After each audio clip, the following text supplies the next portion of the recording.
Happy Friday, and welcome here to another edition of Husker Online Headlines. Sean Callahan, Steve Sipple, taking you into the weekend.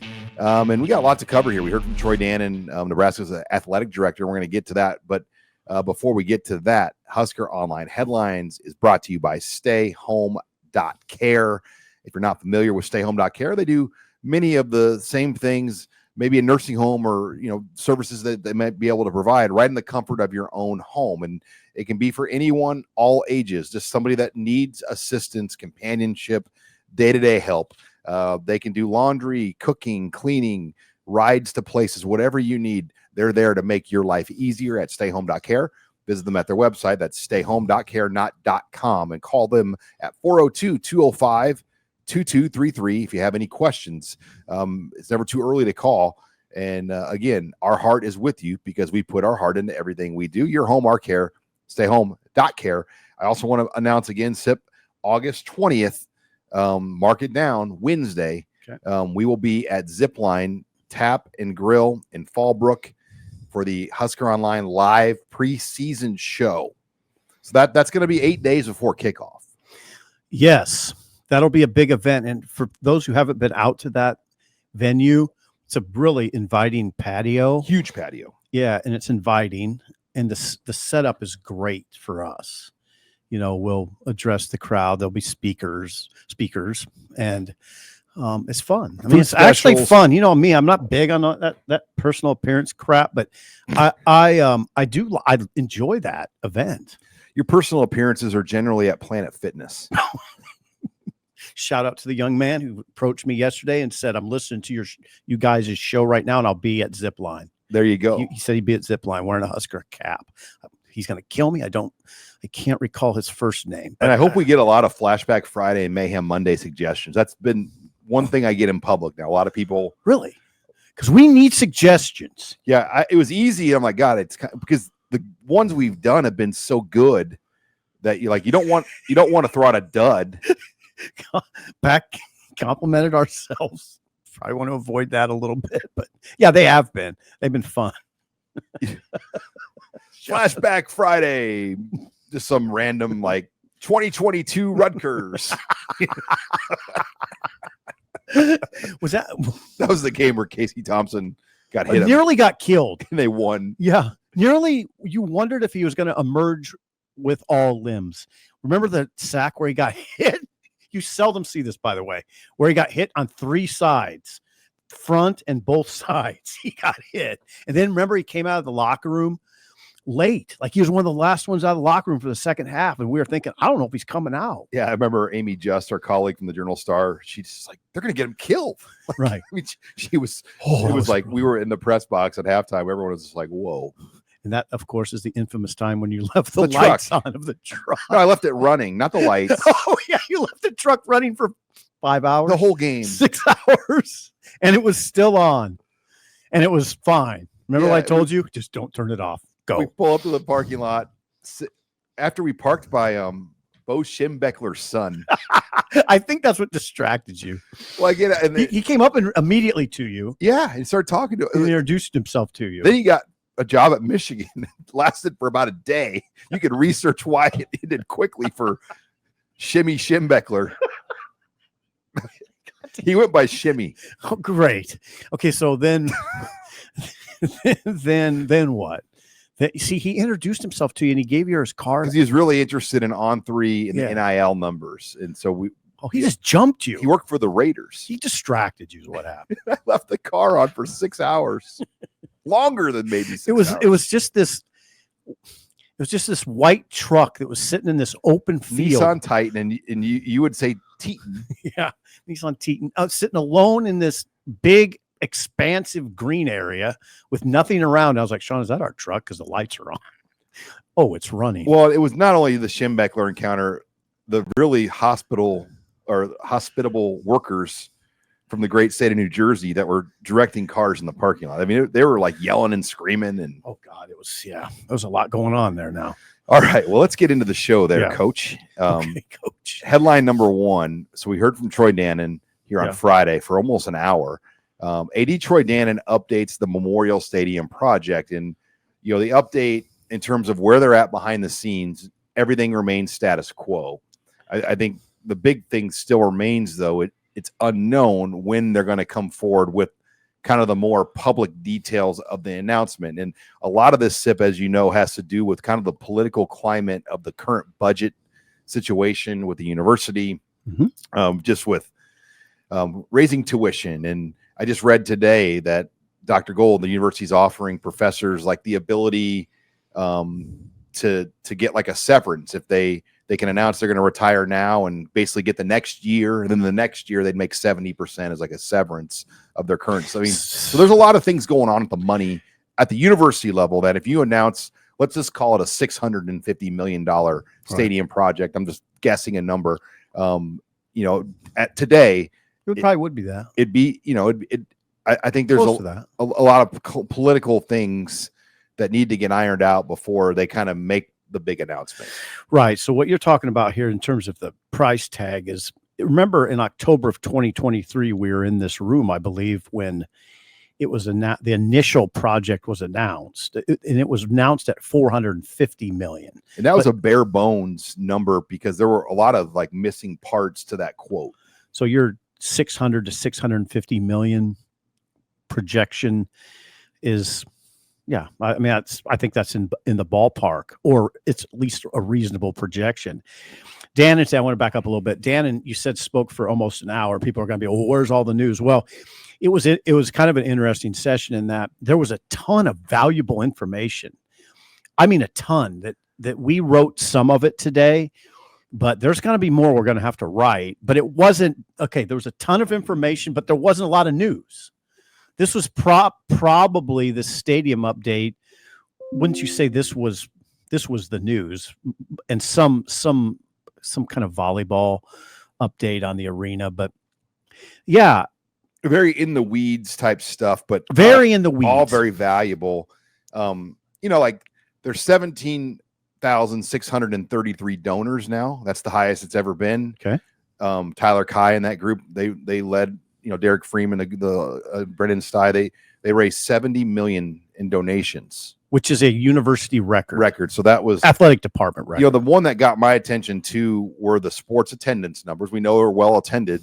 The women's core 4 sports, which are basketball, volleyball, softball, and soccer, had 337,000 ticketed fans. That's second If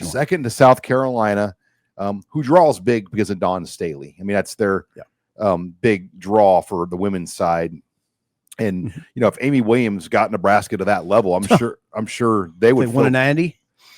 What's that? If they won a natty, yeah, they would be filling PBA for every women's game too. But then the 7 core sports with the men's involved were 7th in the country with 1.3 million fans.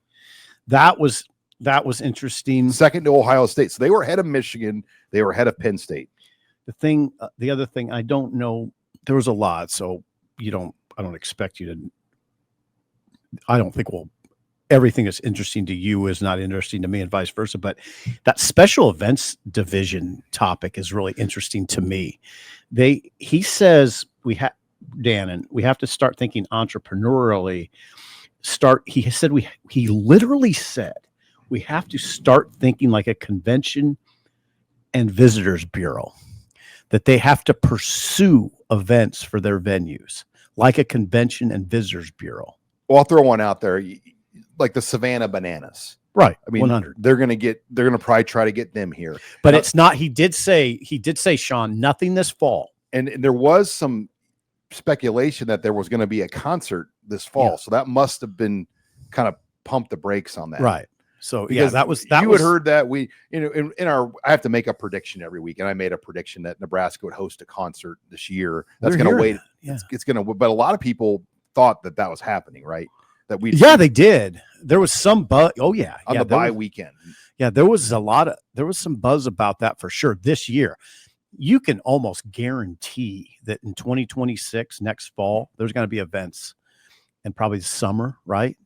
They have a special events division with 2 to 3 employees now. Well, if Bud Crawford wins this big fight against Canelo Alvarez, yeah, and he needs another fight, and you're not going to get, and you kind of want it to be a tribute fight to the state of Nebraska, don't you just say, hey, This is your state of Nebraska tribute fight. We will fill Memorial Stadium for you, the greatest boxer in the world.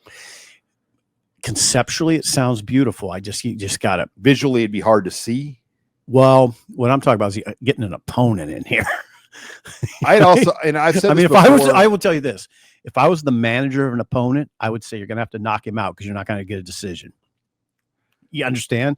One, you're not going. You think the judges are going to give a guy from the outside a close decision? I would tell my guy, you better knock him out or you better beat the hell out of him because you ain't getting a decision. The other thing I still think about a fight, if you brought one in, is the amount of security and personnel you would need. Yeah. Like I read Dannen's comment at the Omaha World Herald brunch that they have like 115 or something uniformed officers at work. That wouldn't be enough. No. I mean, for a fight crowd. Yeah, probably not. Think about that. I mean, it's a fight crowd is a little bit different than Bill and Betty from Hastings. Yes. So, yeah, he said that today, by the way, that security for football games is beefed up, and you got the number. It's like 110 to 115 uniformed officers compared to 75 in previous seasons. And he says you can't take, in this day and age, security lightly, and they're not. Dannen, I thought, was a really strong appearance today. It was, again, there wasn't breaking news, not a ton of it. Or this is, like I said, the closest thing was a stadium update. Yeah, like we knew the volleyball was going to go to 10,200. I think some of the logistics of what that's going to look like was newer today. We knew the Big Ten championships were going to be hosted here in Lincoln, but the track will be done in the fall with 2,500 permanent seats with the ability to add temporary seats, and that's going to be nice when that track's done. Yeah, you're out there all the time. I'm out there like all the time. Can you walk around that track? Funny story. Oh, no. Try to. Well, the gate was open, boy. and so I'm just going to walk laps around the track or light jog the track, and they lock it up because of the construction equipment. And so guys like, hey, we got to lock up the gate. I mean, that's all right. But yeah, it is what. But yeah, it's nice. The volleyball. I thought the significance of the volleyball was pointed out by the Volleyball News, as pointed out by Abby Barmore, and she did a great job ripping that story out. Is that the students are going to be in one section now as opposed to 4 different sections, which is something that John Cook harped on in his later. And they had a hard time doing that because of the hierarchy of how people were seated. I mean, there's a lot of people that have had those seats forever. Did they do a reseat? They're going to. And the reseat will allow you to move people because everybody will move. And theoretically, they will make a lot more revenue off the reseat. But yeah, there was a lot. Let's wrap up this segment with going back to that, the Memorial Stadium thing. He carefully worded things. This is what he said. Hold on. He said that he has no plans right now to go back to the regions. Not right now because of what's happening. I don't know. I guess what he's saying, here's what he said. We're going to continue to fine-tune the financial model. We're going to work on the plans. At whatever time we can comfortably take it back to the regions, we'll take it back. Otherwise, I would just say status quo. So what do you think, Sean? When's it going back to the regions? Probably not August. No. See, that's what I'm asking. But there's that October meeting. Would that be too soon? Well, the crisis isn't going to be over in October. If you're playing like the momentum game right, they could be undefeated in October when that meeting happens. It's a great point. And think about what he said today. We got to win. He said football, we have to win. Ooh, Sean, you just hit on something real big there. If they get to 4, if they beat Michigan, is that when you roll this out? I mean, I think you have a limited window if you're trying to capture momentum, because if you August, you don't have it yet. You don't have, but no, and you have a crisis on your campus, a financial crisis. The crisis isn't going away by October, though. That's the kind of discussions they're having, I'm sure. I feel like there's always a budget question every year, though. I mean, it's this reality of how budgets are. You're good at this stuff. I think you could work almost as an AD. I don't know how long can you wait before you unveil a new plan? The thing is, they don't take any money from the university. They give back to the university. It's you know how it goes, though. It's the optics, and it's the people on campus that are not athletic types. I can say that, I think, right? Am I okay? That they're gonna make noise about You it. get let's pay the backup left guard, but get rid of these professors, Right. Yeah. So he does have to walk a fine line. And he did say and Sean, I really appreciate this, by the way, and I am of this mind that Husker Athletics is part of a much larger enterprise here. And sometimes we forget about it. And he's talking about they're part of a university, and you can't let the sports department wag the dog. He said, if you do that, the dog's going to bite it. So he's right. And by the way, he did mention today their GPA 3.46, which was a record. Athletic department GPA 3.46. I still appreciate that. I do. And he said nobody talks about it anymore. Why is that? I don't know. Because and to put that in perspective, I believe they still operate on the minus system. When we were in school, it was the plus, and there were no minuses. So, if you got a minus, it was a 3.66.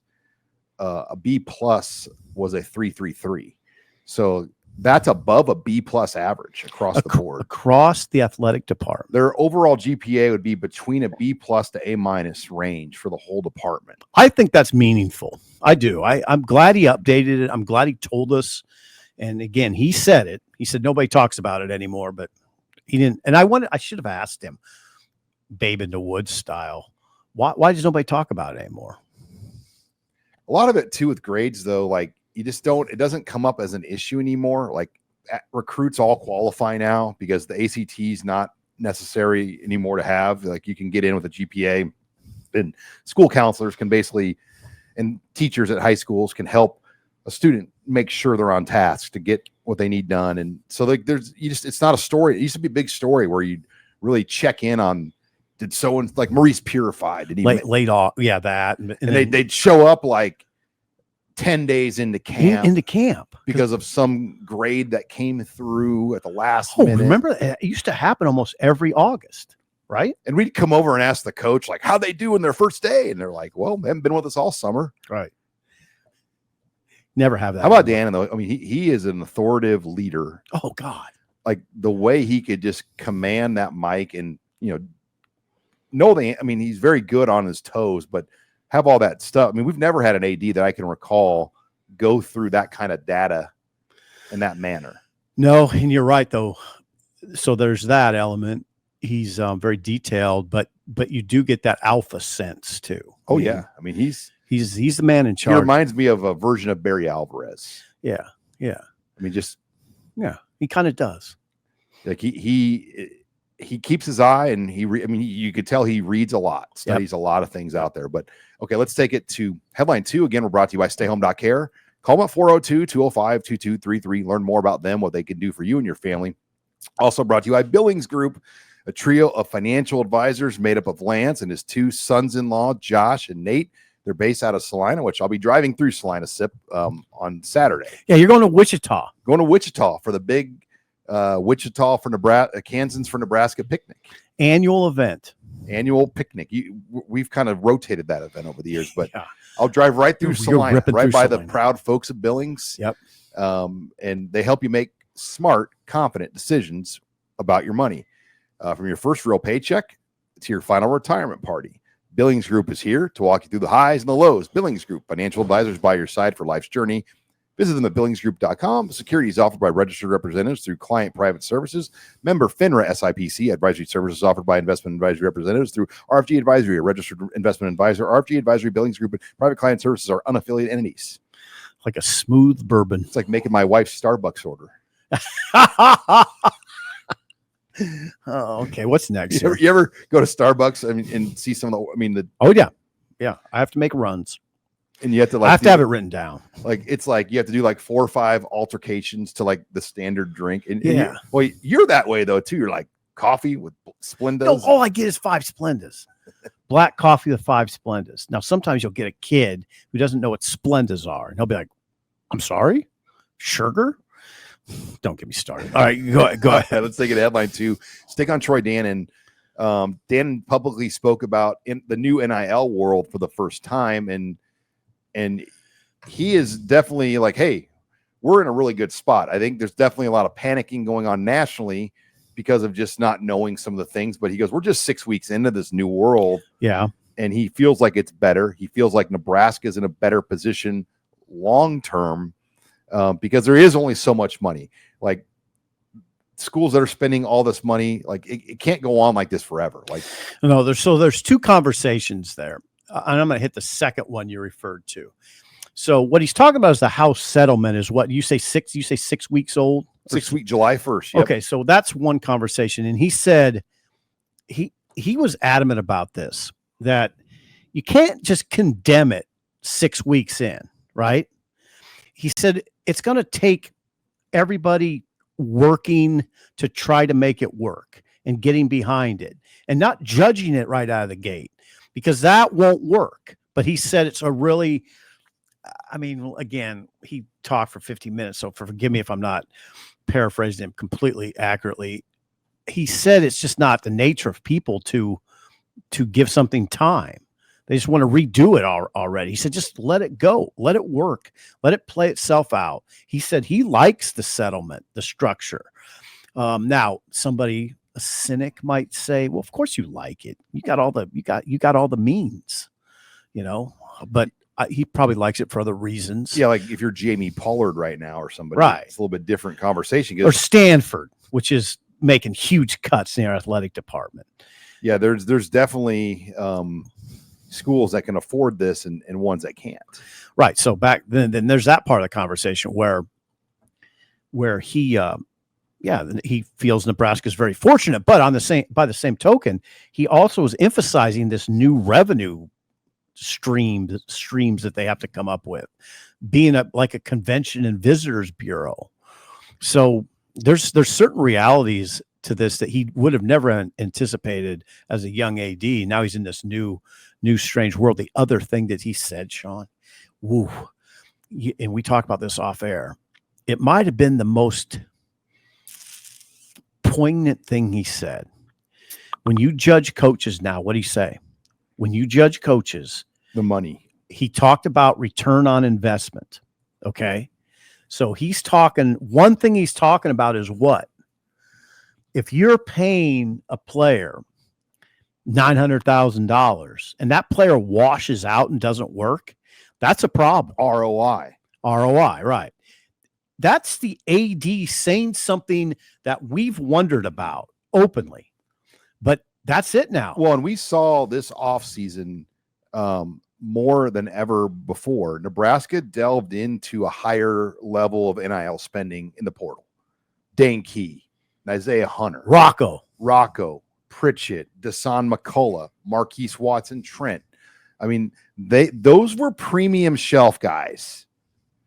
So now, if four of them just aren't any good, and or they're no better than what you have. Yeah.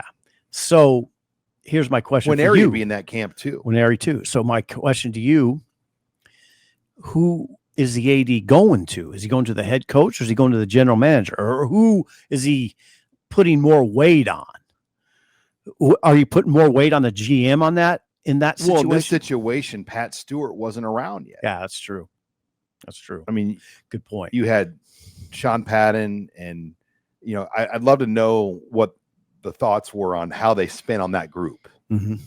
But Troy, but to emphasize, so our listeners understand, this is a lot of information coming at him. The AD is saying part of his evaluation of head coaches going forward will be return on investment, and that includes how did your investment in these players go? And Fred is a guy that has to almost evaluate better than everybody and buy maybe a lower price and hope that you get a better player. Except I think the AD will be more forgiving of Fred if it doesn't work out. It doesn't work out. Last year, their plan didn't work out really well. He won the crown. Well, to make the NCAA tournament. Right. I mean, when Butenbach got hurt and then, Rink Mass is out, that was out of your control. But, who's the big guy? The two big guys they added. I mean, they just didn't have the same oomph that they had the year before. Right. So they had to beat teams like Michigan and whatnot. They didn't have. Right. Oh, I understand now. That's the question in my mind: is Fred expected to compete with these high-end rev share teams, high-end money, high-end roster paying teams? You see what I'm saying? The Purdue's, the Indianas, the Michigan States, the Michigans. Should Fred be expected to field a team on that level when he's at another level, much lower level financially? That's what my question was to Dannen, and his basic answer was, I'm looking at return on investment. How is it though any different than what it was before NIL? Like Kansas and Indiana and North Carolina and Duke, they're still getting the same players. It's just more evident but now. They were paying those guys back then in different ways, where the FBI had to get involved and wiretap coaches. But yeah, I get it. I get what you're saying. Like those schools are not getting better players than they were getting before. They're getting the same players they were getting before. Now they have to pay more money. Not all the cases, Sean. Kansas is not getting them. They're not getting the guys. Kansas wasn't very good last year. Aren't they going to be preseason like really high? They were preseason number 1 last year, and they came nowhere near. No, I think they're preseason number 1. If they weren't, they're top 5. But they lost that Creighton when they're number 1. Right. It's a bit different conversation now. So what I think a reasonable AD does, go back to return on investment. Obviously Troy Dannen knows what Fred has in terms of resources, right? He knows what he can pay the guys. So the way I would size up Fred is not necessarily in comparison to Michigan State and Michigan and Indiana and Purdue, etc. I just say, did he get everything he could out of what he has? That's what you're trying to do. Okay. Yeah. That's what I'm looking at. It's the only other hard part is you don't know what other people are paying. And that's what he addressed that. And Dannen said, and you know, I heard this a long time ago from Jared Lamprick, who started the original ABM collective. He's like, you get, when people share numbers with you, it's like asking a gambler how they did at the casino. They always paint or show a more optimistic view or higher number than what it really is. So Dannen said, and that's what NIL is. Like, right. Some of the things you hear out there are just not true. Right. And you have to separate fact from fiction. But then there are some that are true that I think people are blown away by when they realize, God, it's going to cost, I'm just going to throw out a random number, like $500,000 to get Shamar Brown, or you know, just like, or more, $600,000 to keep Dante Dowdell. Or those aren't completely random numbers. But yeah, I get you. I mean, just something in that range. Yeah. So yeah, there's that, but yeah, then you have situations like Grant Segrin coming in and wanting a little bit of money. They weren't able to do it for him. How about that element though? I know I'm harping on it, but Sean, think you've been covering college sports for a long time, 25 years. Now we're talking about ADs evaluating coaches based on what the price tag is for players, and did that player give you the return on investment? And how many ADs around the country are equipped and qualified to do that? That's a good question too. Yeah. With everything else they have to do for their day-to-day job, do you think they have time to like study the ROI on 80 athletes?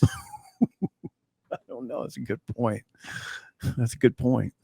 Yeah. You might need some help there. Yeah. It's there's a lot there to kind of dissect, but that's why this appearance by Dannen was incredibly valuable, because we just gave you about 1/5 of his thoughts on stuff.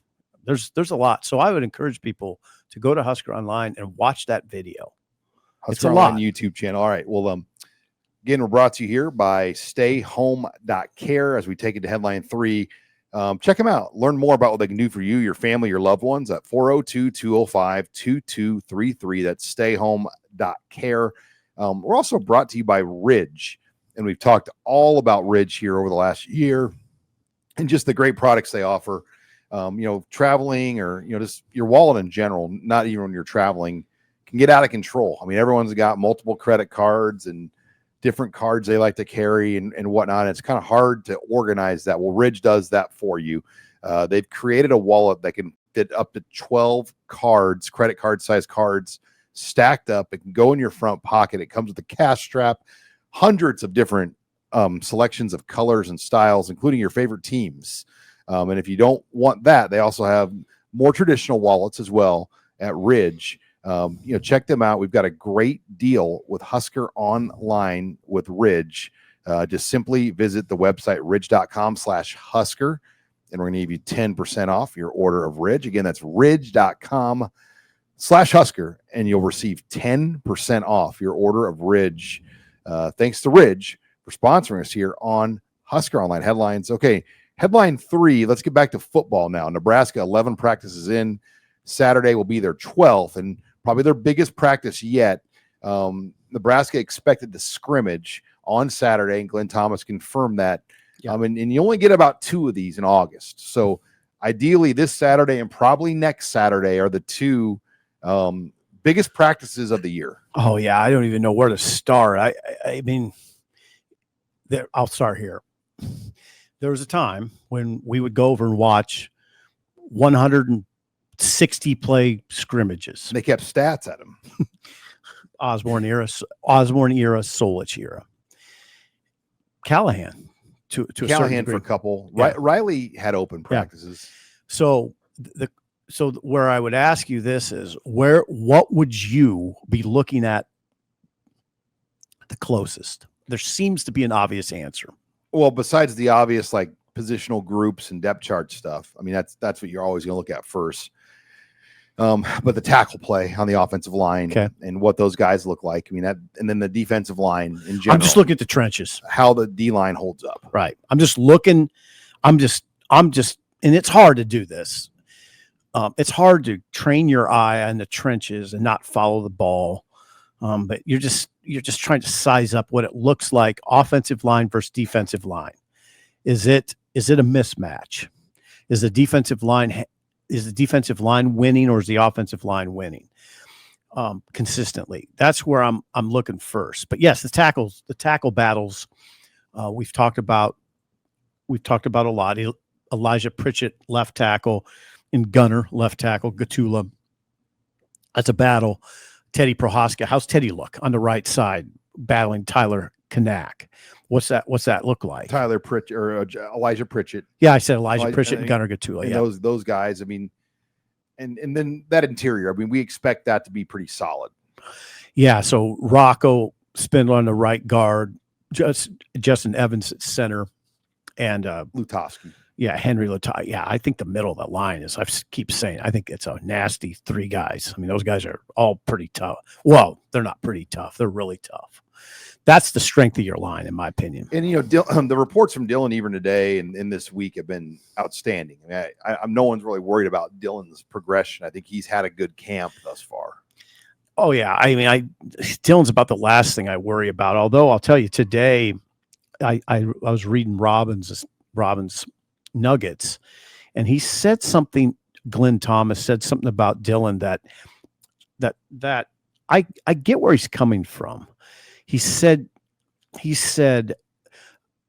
they want him to put a little bit more zip on the ball, especially when throwing into tighter windows. I would like to see Dylan really step into a few throws. I mean, put that 230 pounds behind it. Because he's got a gun. I just like to see it more, So Thomas mentioned that today, but now I always tell people Dylan's about the last thing I worry about. Because why? Because he's prepared. There's nobody that prepares more than the starting quarterback. There's nobody that works harder on his training. There's nobody that works harder on the mental part of the game. There's nobody in the building as much as Dylan. I don't worry about it. So what you want to see are those 3rd and 8 throws where the guy's really not open. Zing it. And the window opens a crack. Step into it. And you just laser it. I'd like to see him laser a few.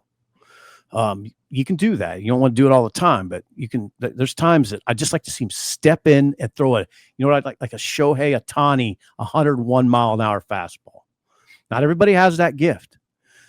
He throws a lot of 95-mile-an-hour fastballs. Whip up 101 now and then. Get it through. Yeah. Do not yawn. Special teams too. Sorry. It's all right. It's all right. Special teams. What would you be looking at? The kicker. I mean, if they can continue again as far as the perfection that we saw on Saturday night, then the punting. as well. Oh, you'd be watching the punting. You would. The banana balls.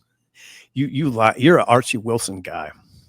Oh yeah, you're watching that close. Watching Ja'Cory Barney, who said he thinks he could lead to. I don't know. Will they return punts? I'm sure they'll do some. I mean, maybe not live. Ja'Cory Barney says he thinks he can lead the nation punt return yards. I don't know that you'd see that in a scrimmage situation or not. And I would assume that this will be live to the ground tackling, other than the quarterbacks. Oh yeah, yeah. And It'll be live to the ground. Maybe the backup quarterbacks are live. I don't know. Well, Thomas said that race for the top backup quarterback job is fluid. Gramstad probably has an edge, right? Yeah, and Lateef, as we talked about, TJ Lateef has really come on for a young guy. I mean, he looks like he's on the come. Oh, we both like him.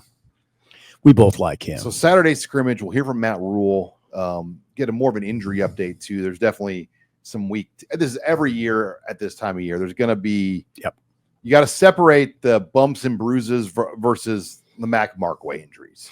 And how many, are there any more Mac Markway type injuries? Well, and also I'd break it down this way. Is there anybody, in fact, this would be a way to ask Matt Rule, is there anybody who's in danger of missing the opener? You know, is there anybody in danger of missing the opener? That's what you want to know. And it's a road game where they I believe have a travel roster limit. So they won't be able to hide an injured guy for the opener. So there's that. You hear stories like, I think it was Bill Snyder or even Gary Patter. Bill Snyder used to literally dress out injured guys all the way up until kickoff just to mess with the opposing coaches. Really? Gamesmanship. I don't mind that.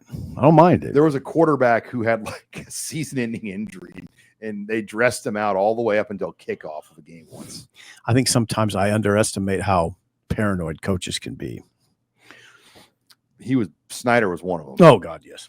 All right, let's before we go to headline 4, again, we're brought to you by StayHome.Care. Learn more about what they can do for your family, your loved ones. Call them at 402-205-2233. Also, want to remind you again about Husker Night at the K, August 29th, and we have now sold well over 500 tickets to that event here with our HuskerOnline package and group thing that we've worked with. We're getting any of our listeners, for anybody you'll get discounts on your tickets and heavy discounts on your parking. I think we're saving you $12 on reserve parking per parking. Good. And then money off your tickets alone. But you get the option to opt in to get the great Husker Night gift, which is a windbreaker, a special windbreaker. You can pay the extra to get that if you want it or not. It comes in sizes medium or extra large, first come, first serve, but still time to get it. I do know items are going fast. We were able to get them to restock the windbreaker, and there's going to be a lot of Nebraska fans there. At the K, they call Kauffman Stadium. Yeah, the K. The Royals aren't having that bad of a year now. I saw yesterday, I think they're 2 games under 500. Baseball is weird, and there's a lot of teams that are equal right now. The Dodgers even have kind of stepped back a step. The Dodgers have stepped back? Well, they're in first place, but they're not pulling away. That's some kind of suspect defense? No, it's their pitching. They just haven't had the bullpen pitching. Oh. So Chavez Ravine is nervous right now. They'll be fine. I mean, they'll get their lineup ready for October, and it's an October game, not a July game. Saw them lose to the Reds yesterday. Who? Dodgers, or maybe it was the day before, 5-3. The Cardinals. I thought it was the Reds. They played the Reds. It was the Cardinals. You're right. It was the Cardinals. The Cardinals took 2 of 3. Ooh. All right, let's. That was in Chavez Ravine. Yep. Cardinals went in there and beat them 2 of 3. Out of 3. Yeah, they've been struggling this last month. They've played more like 500 level baseball versus like a high 100 win level baseball. But let's get into coach. Flashback Friday. Headline 4. Flashback Friday this week takes us to the 2009 Holiday Bowl, and Bo Pelini had the famous line, "Nebraska's back, and we're here to stay," as the Huskers beat Arizona 33-0. It was Ndamukong Suh's swan song, final game as a Husker. In a lot of ways, it was, in today's world of bowl games, it was a meaningless game. In terms of, NFL guys playing in games, a guy like Sue probably wouldn't have played in this game now, but he played. I don't know. Well, some guys don't, but Sue strikes me as a guy that would, by the way. But the Holiday Bowl at that time was a big bowl game because of the way that the BCS bowl games or the non-new, there were limited good bowl options. There was no playoff yet. So this was a better bowl at that point. Arizona was ranked 20th. They had beaten, I believe, USC earlier in that year with Pete Carroll. They were a good team. Nebraska was a 12-point favorite. You had Chris Fowler on the call. Aaron Andrews was on the sidelines for that game. So it was a big stage, and Nebraska made that one look easy. Well, they held the Wildcats to 109 total yards. Total yards, 109. 6 first downs is all Arizona achieved, and 3 were on their last possession of the game. I mean, it was obviously a dominant defensive performance. You know who was good in that game on offense was Zach Lee. Lee ran for 65. 18 carries. 18 for 65, threw for 173 yards. So, yeah, and what I remember about Bose, oh, God, Sean, you can relate to this. So, you scurry. We're just scurrying all the time in those night games as writers. And I was getting my gamer done, and it was done. And then I didn't even hear Bose say that we're back in here to stay. And somebody told me it. I'm like, oh, God, he said that? And they're like, yeah, we got to get that in somewhere, in the paper. Like, it's just you're just frantic at that point. I'm Different like, times. Yeah. You're just like, Bose said we're back in here to stay.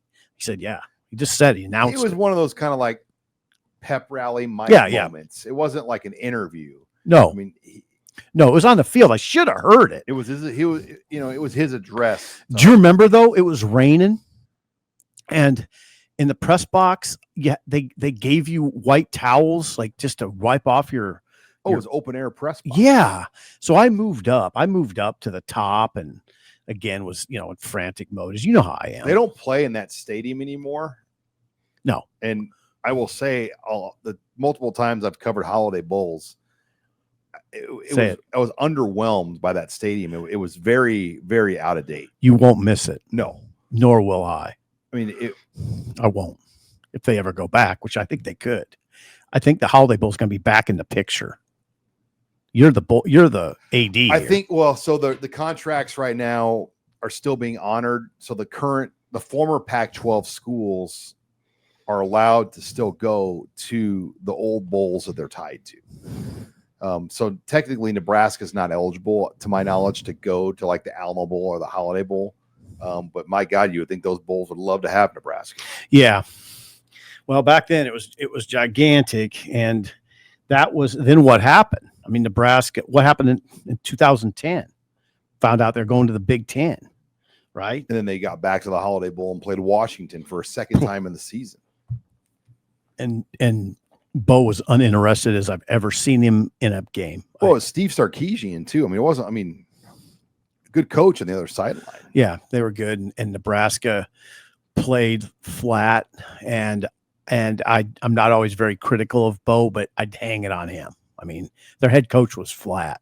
I mean, I'm not, that's not conjecture. I know how he was. What bothered me about the 2010 Holiday Bowl was they could have won 11 games, and they hadn't won 11 games as a program in a long time.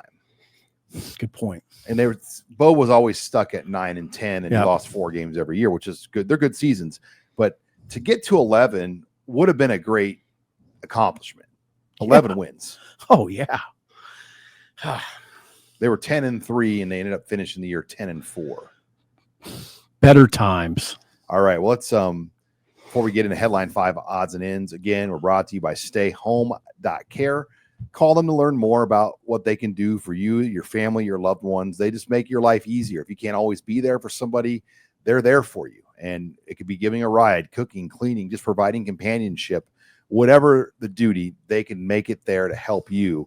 Call it 402-205-2233. That's StayHome.Care. And again, August 20th, Harley Rides by Steve Sipple. No, don't pull that out. No Harley rides, but zip line. I don't want some girl. big dude on the back of my Harley. The picture would be awesome.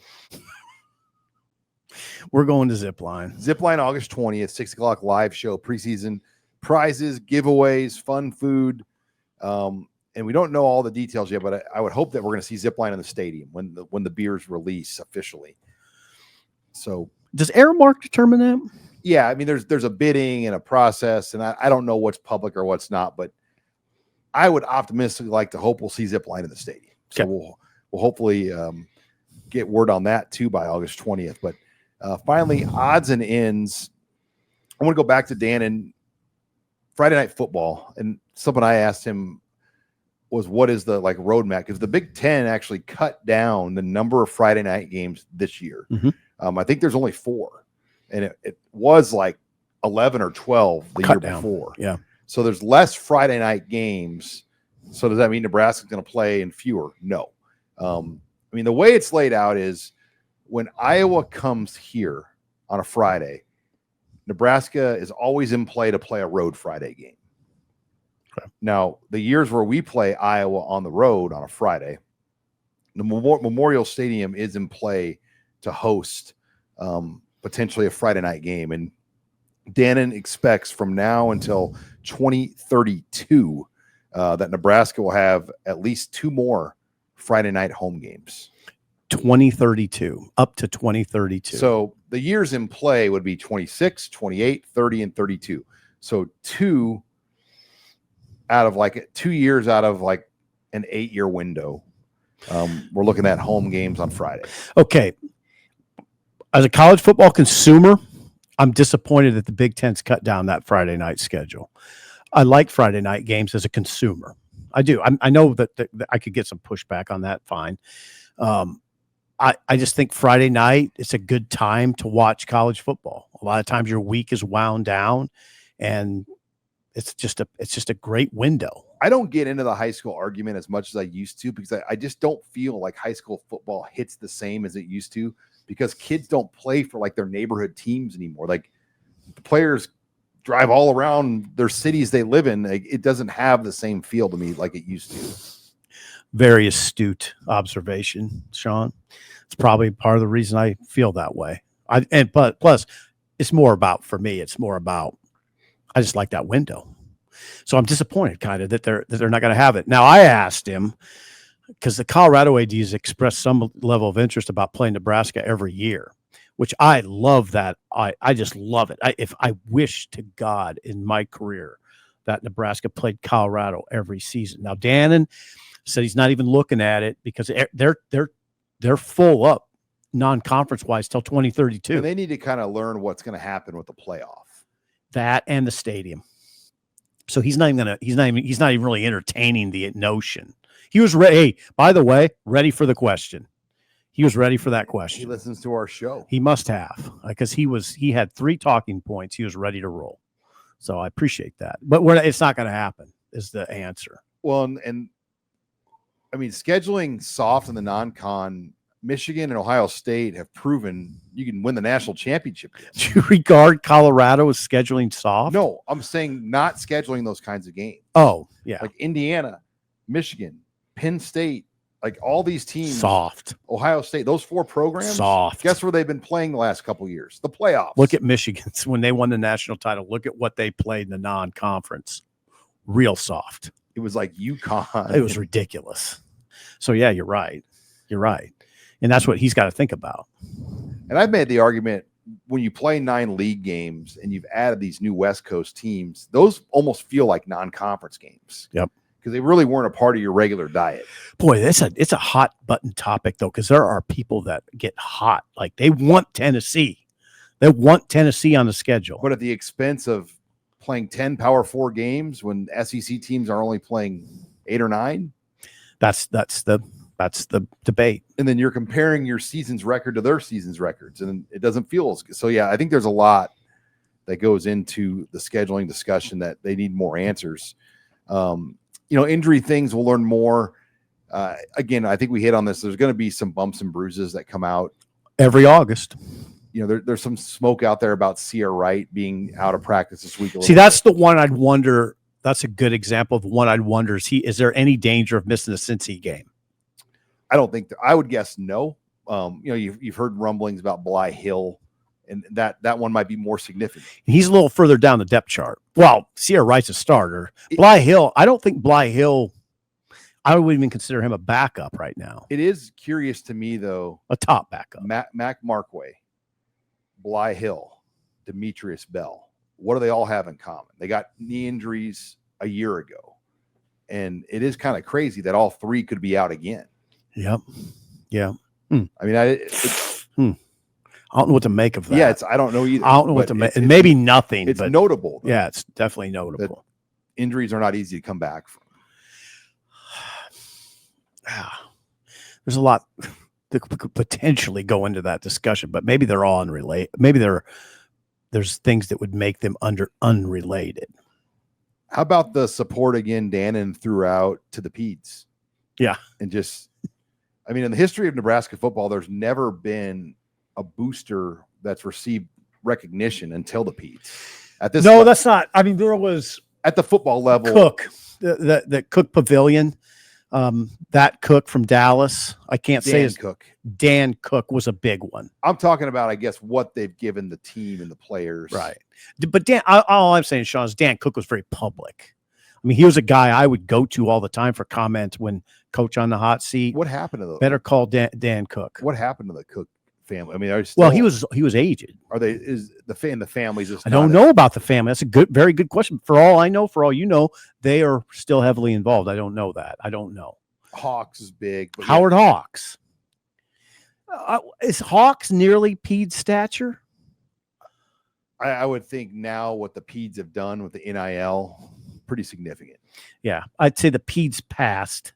I hate to characterize it that way because what Hawks and what Dan Cook did was gigantic. And their companies even probably own as many season tickets as anybody. Like if you work for one of the Pede operations, they provide tickets for employees in their offices to go. Yeah, they do a lot, not just NIL with tickets, with other things behind the scenes. Yeah, I hope the Hawks and Cook families don't take umbrage with what we're saying. I don't want to compare, but tens of millions of dollars though have been given by the Peds in the last few years. Yeah, they're providing the infrastructure for the collective, the infrastructure, and that's not small. I mean, that's attorneys, that's accountants, they're paying the salaries of a lot of people that we know their backgrounds want to know they were paid well with what they did before, and they're paying their salaries to do this. Right. That's like I think what did Rule say? We'd be dead. Rule in Las Vegas at Big Ten Media Day said, without the Peds, we're dead. We're dead. That's what he said. One thing I've learned just in the last couple of years about NIL and Nebraska is there was no infrastructure kind of set. Like some of these teams that have been really good at NIL, they've kind of had a back channel infrastructure of boosters that did things, and you could take that any way you want.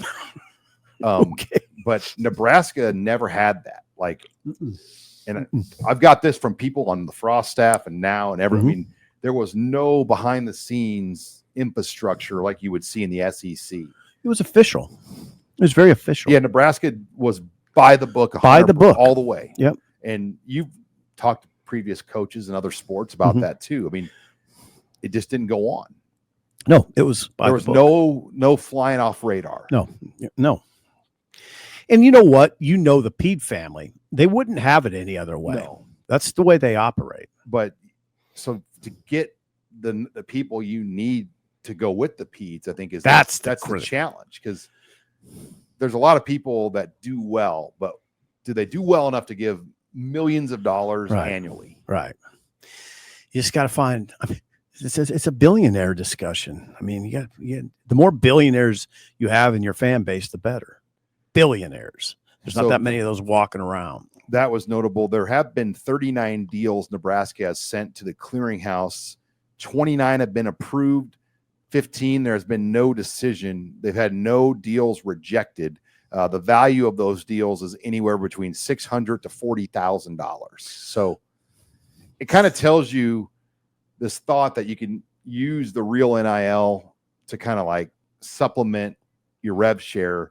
It's not easy because not easy, but doable. You would need a lot of $40,000 deals to even come close to what your rev share dollars do. But what, again, we got a ton of information. It's all flying at us fast. What didn't he say? There's a $600,000 deal in there? No, $600 to 40,000, not 600. Oh, there wasn't a 600,000. Well, my bad. What kind of deal would pass through a clearinghouse at that value? I mean, wouldn't it just have to be Dylan, basically? Even then, that's more Harper Murray. That's more than any market value deal out there for even for a lot of professional athletes. I mean, that's a huge number. Okay. 600,000 for what kind of revenue would that business have to do to spend 600,000? It'd be a big company. No, he didn't say 600,000. Okay. I mean, I don't even know what company could do that. Nike, Adidas. But again, would they go that high? I don't know. Yeah, I don't remember. He didn't say it though, so don't. No, I was like, right. Yeah, there were 3 deals over 35,000 is what he said. Okay. So we'll hear more stadium Wi-Fi upgrades down the road, not coming. Verizon expected to do a $20 million investment in the stadium on their cell service. Mm-hmm. I feel like no matter what they do to improve the cell service, though, it's never enough. As long as you can watch games on your phone, right? That would help. Can you do that? You want to be on the Wi-Fi though when you watch games, not necessarily the cell tower data, because burns all your data if you watch games on cell data. Those are all things I can't imagine being an AD right now. I mean, if you just think of what Dannen whipped through today in 50 minutes, jeez, what he must consider on a daily basis. Ooh, busy man. Yeah. Well, all right. Saturday, practice scrimmage. I'll be gone Saturday. I'm heading to Wichita. So me and Robin will be in the pipes. And Greg. So I'll be in Bellevue tonight. Okay, Bellevue tonight, then Wichita tomorrow. Wichita tomorrow morning. It's going to be a long couple days. Yeah, that's a long couple days. We got basketball tryouts on Sunday morning at noon. Oh, God. Now, wait a second. So when you coming back? Early. You're going to stay overnight, though? And leave early. Yeah, I've thought about it multiple ways, and I could go to Salina or Manhattan or something, kind of cut it in half. But I'll just, Sunday morning, traffic won't be bad. Whoa, you're going to have to leave at 6 o'clock. 4-hour drive. Yeah. Early. Yeah. You can handle it. So me and Robin will handle practice. I imagine that there's a injury story in there is what I'm guessing. Monday will be 17 days from kickoff. What do we do? Injury story hyphen scrimmage story. Make sure you ask how many plays they win. Yeah, I know. It's hard to write scrimmage stories because, you get limited information and the head coach is going to fashion it the way he wants. And he'll say I haven't had a chance to watch the tape yet. True. That's usually the go-to. I mean, I asked Rob Dvorak, what's the ideal number of linebackers you'd like to play in a game this year? And his answer to me was, I'd like to play them all. I'm like, come on, coach. Close to the vest. Sure. I'd like to, but hey, can we give Rule a little credit though? He gives you stuff. Oh, no doubt. He gives you enough to go on. But this will be a big one as Monday, again, we're closing in on 2 weeks to kick off. And you don't think there's going to be a lot of people watching this scrimmage? Parents? I don't know that. It seems like they've been fairly locked down this year. No. I would guess not. Yeah, I would too. So, all right. Well, make sure you log on to HuskerOnline.com. We'll have all the updates from Saturday's practice and scrimmage from head coach Matt Rule. For Steve Sipple, I'm Sean Callahan signing off here for Husker Online Headlines.